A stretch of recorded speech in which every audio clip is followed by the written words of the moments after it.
Over the last few days, there have been a number of acts of political violence directed at symbolic targets, directed at candidates, directed at the other.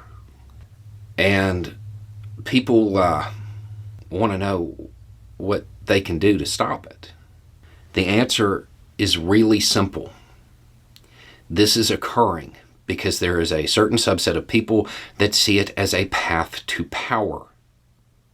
They see it as their way to gain power. That rhetoric that inflames this. The way you can help is to make sure it's not a path to power. We need to stop pretending that we're not looking at what we're looking at. We need to stop acting like we don't know how this ends. They see this as a path to power. And sure, right now there's a whole bunch of people that are like, none of that impacts me. That doesn't have anything to do with me. I'm not one of those other demographics. Yeah, that's fine.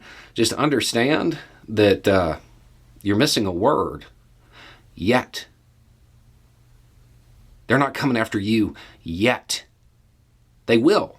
We know how this story plays out. We've seen it before. First they came for the socialist and I said nothing because I was not a socialist.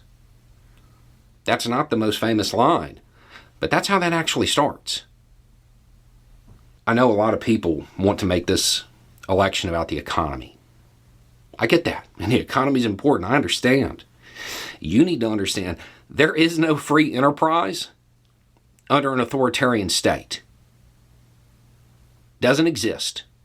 And if you're a small business person, you need to understand you're the competition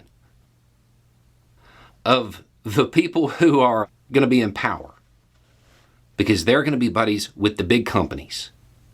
You don't get any protection. They're not going to look out for you. They're going to look out for those people who can give them tens of thousands of dollars in campaign contributions. That's probably not you.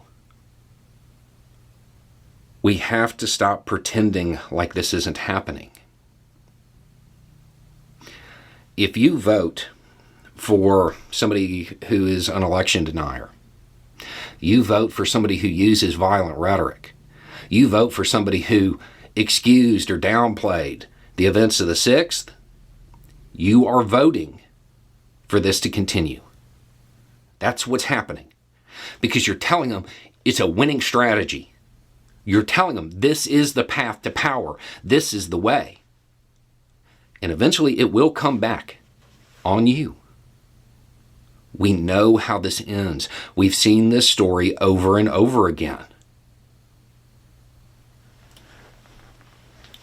If you vote for somebody who is denying election results, saying they won't concede, you are giving up on the United States. You are giving up on the idea of representative democracy, and you are encouraging an authoritarian state. People say, this is the most important election of our lifetime. No. 2016 was the most important election of our lifetime. And collectively, the country failed. Did better in 2020, but not by the landslide necessary to send the message. Here we are 2 years later, people still excusing it. People willing to overlook it. Understand it will come back on you. Tyranny anywhere is a threat to freedom everywhere. Don't forget that. Those who deny the election, those who use violent rhetoric, those who downplay the events of the 6th, those people should not get your vote. This isn't conservative liberal.